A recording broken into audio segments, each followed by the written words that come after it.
We have to be on fire for the glory of Christ, for the advancement of his kingdom, for saving young people's souls.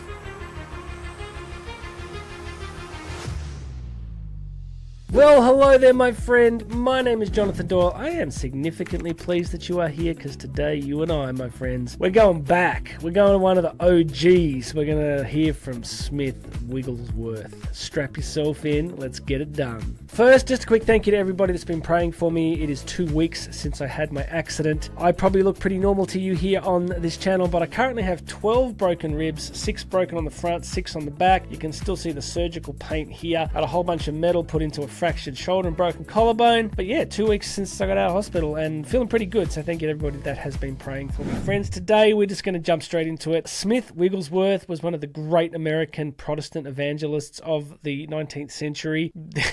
These guys, they did not hold back. They were signs and wonders people. They were miracles people. The faith that these people had, like, we got to get it back. We got to get it back because it's just beautiful and it's just unambiguous. And I've been thinking for years, whatever you are, be all that. Like, I love my Catholic faith. I'm an imperfect sinner, but God has been so good to me since inviting me from my baptism into this beautiful church. And I just want to make his praises glorious. I want to help every Catholic educator realize the power and beauty of their baptismal call, your vocational call as well. You're called to be a missionary in the lives of young people who you serve every single day. But you're ready? You might want to sit down and pour yourself a stiff drink at this point because old Smith, guy's OG, he ain't holding back. Let's do it. The reason the world is not seeing Jesus is that Christian people are not filled with Jesus. They are satisfied with attending meetings weekly, reading the Bible occasionally, and praying sometimes.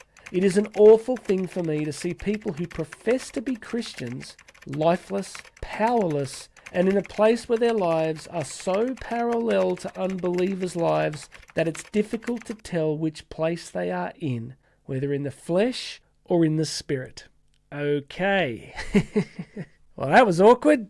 Wow. Where do we start? You know, I love this. It's very simple. We got to be different. I've been on this really beautiful journey lately where in my Instagram account, I know that I have many good friends who are not Christians, and I've been hedging for ages about whether or not I kind of post more Catholic content. And I just want to tell you, funniest things happen. First of all, I crossed a line. I'm like, this is who I am. And if they unsubscribe and they never talk to me again, well, you know, let the cards fall where they will. It's not like I was being obnoxious or unpleasant. It was just I was gently being faithful to who I am and God's great goodness to me. But you know, the opposite has happened. You know, they're looking at more and more content as I post daily on stories, and God's just opened up opportunities and deepening of relationships with some of my non-Christian friends because I've just decided I don't care anymore. I'm just not going to try and live in two separate worlds. You know, I'm going to try and be one. And that one person is somebody who is, you know, deeply in the world, but to some degree not of the world, because greater is him who is in me than he who is in the world, right? Like, I can't help but feel most days overwhelmed at the reality of God, like just the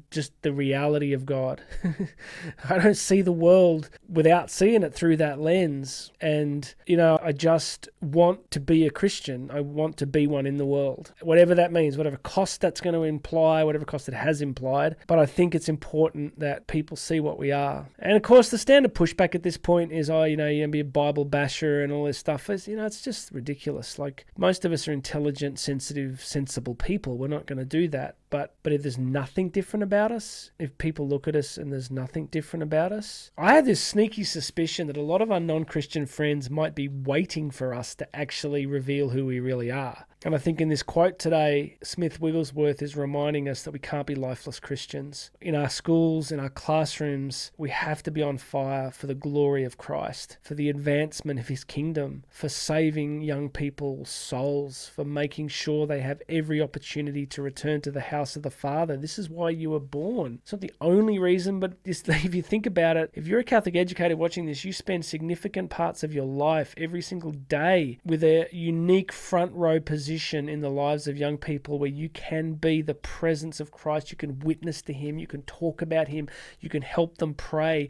You can share the gospel in so many ways. So my friends, let's not be lifeless. Let's not be unambiguous. So people have, when they see us, when they meet us, they have no sense that we're any different. We've got to be different. And to do that, we've just got to draw more deeply into the life of prayer, into the sacramental life, and let Christ transform us through the Holy Spirit. That's all we got to do. All you have to do is subscribe to this channel, because if you don't subscribe to the channel, angels cry. It's true. I don't know how I know that, but I have been informed that if you don't subscribe to this channel, angels will weep and it will be your fault. And I can't speak for you, but you don't want that on your conscience. Everything else is under here. Links to my website, links to my Instagram page, links to the podcast version of every one of these videos where I go much deeper. Hey, listen, could you share this with people? I just want this content to reach more Catholic teachers around the world. So maybe that's a step you could take, right? Maybe that's a step you could take. Maybe you could go, well, I'm just going to send this to some people, even if they think Jonathan's unhinged. Just blame me. But let's get this message out together. Let's keep walking the path. My name is Jonathan Doyle. This is the Catholic Teacher Daily Message. You and I are going to talk again tomorrow.